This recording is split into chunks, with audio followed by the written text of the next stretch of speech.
আবার যখন আমি ডাবল ক্লিক করলাম দেখেন এটা কিন্তু ওপেন হয়ে গেছে। দারুণ না? কীভাবে করবেন দেখিয়ে দিচ্ছি। কালার কিন্তু ছিল না, এই যে কালার আবার চলে আসছে, দেখছেন? সোজা করলেন আবার কালার কিন্তু চলে আসছে। কি ম্যাজিকের মতো না? দারুণ না সেটিংটি?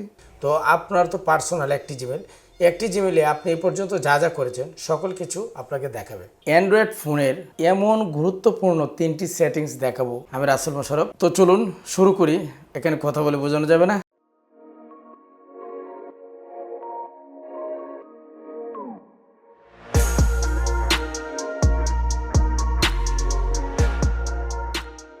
তো প্রথমেই যে টিপসটি আপনাদের দেখাচ্ছি সেটি হচ্ছে এক ক্লিকেই আপনার ফোনের সকল তথ্য আপনি দেখতে পারবেন।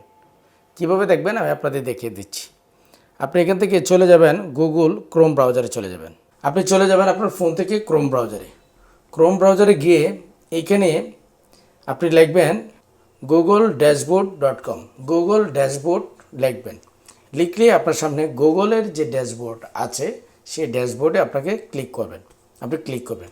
তো আমি চলে আসলাম গুগল ড্যাশবোর্ডে। ড্যাশবোর্ডে আসার পর এখানে দেখেন ইউটিউব রয়েছে। ইউটিউবে এখানে কয়টা ভিডিও আমি পাবলিক করেছি সেটা এখানে দেখাচ্ছে, এবং এখানে আপনার ড্রাইভে কয়টা জিনিস আছে শেয়ার।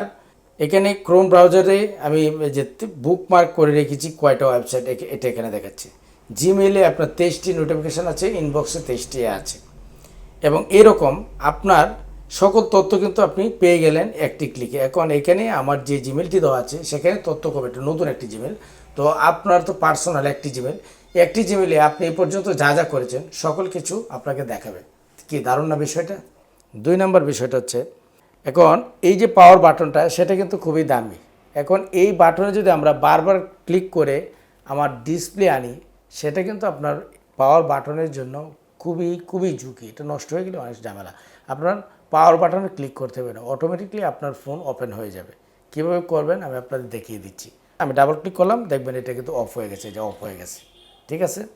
আবার যখন আমি ডাবল ক্লিক করলাম দেখেন এটা কিন্তু ওপেন হয়ে গেছে। দারুণ না? কীভাবে করবেন দেখিয়ে দিচ্ছি। এতে করে কিন্তু আপনার পাওয়ার বাটনে ক্লিক করতে হলো না, তাই না? এখন আমি আবার স্টার্ট করে নিলাম। আপনি চলে যাবেন সেটিংসে। সেটিংসে যাওয়ার পর এইখান থেকে আপনি লক স্ক্রিন, এই সেটিংসে চলে যাবেন। লক স্ক্রিনে যাওয়ার পর এখানে দেখেন লেখা রয়েছে double tap to wake or turn off screen. এটা যদি অফ করে রাখেন, আমি যদি অফ করে দিই, এই যে দেখেন আর কিন্তু হচ্ছে না। এই যে অফ করে দিয়েছি আর কিন্তু হচ্ছে না, হচ্ছে না কিন্তু। এখন আবার আমার অবশ্যই পাওয়ার বাটনে ক্লিক করে এটা আনতে হবে। ওকে, কিছু করার নেই। তো এখন আমি আবার ওই সেটিংসে চলে যাব। সেটিংসে যাওয়ার পর আবার লক স্ক্রিনে যাব। লক স্ক্রিনে যাওয়ার পর ওই যে অ্যাপসটা যেটা আছে ওইটা আমরা অন করে দেব, ঠিক আছে? এই অ্যাপসটাকে আমরা অন করে দেব। আচ্ছা, ওকে। ধরেন আপনার স্ক্রিনটা, আপনার যে ফোনটা, এটা ডাবল ক্লিক করলে অফ হলো, ঠিক আছে? এটা যেহেতু সেটিং করা হয়েছে। এখন যদি আমরা এভাবে ঘুরাই তাহলে কিন্তু কোনো আলো আসছে না, আসছে? আপনার শুধু নাড়াচাড়া করলেই আপনার ডিসপ্লেতে আলো চলে আসবে। তো আলো চলে আসলে আপনার তো আর ওই পাওয়ার বাটনে আপনার যেতে হচ্ছে না, তাই না? তো কীভাবে করবেন সেই প্রসেসটি দেখাচ্ছি। আপনি চলে যাবেন আপনার সেটিংস অপশানে। সেটিংস অপশানে যাবেন, যাওয়ার পর আবার সেই লক স্ক্রিনে চলে যাবেন। যাওয়ার পর এখানে দেখেন লেখা রয়েছে রিচ টু উইক। এই রিচ টু উইকটা আপনি ওপেন করে দেবেন। ওকে, ম্যাজিক হয়ে গেল কিন্তু, শেষ।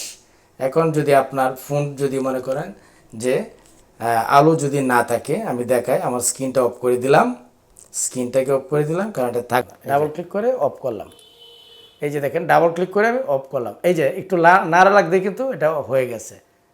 এই যে দেখেন একটু উল্টাবা ধরছি, এই যে দেখেন কালার কিন্তু ছিল না, এই যে কালার আবার চলে আসছে, দেখছেন? এই যে উল্টাবা ধরছি কালার কিন্তু নাই, আমি বোঝাতে পারছি না, এই যে নাই, ঠিক আছে? সোজা করলেন আবার কালার কিন্তু চলে আসলো। কি ম্যাজিকের মতো না? দারুণ না সেটিংটি? এরকম 3টি সেটিংস আপনি করে রাখবেন।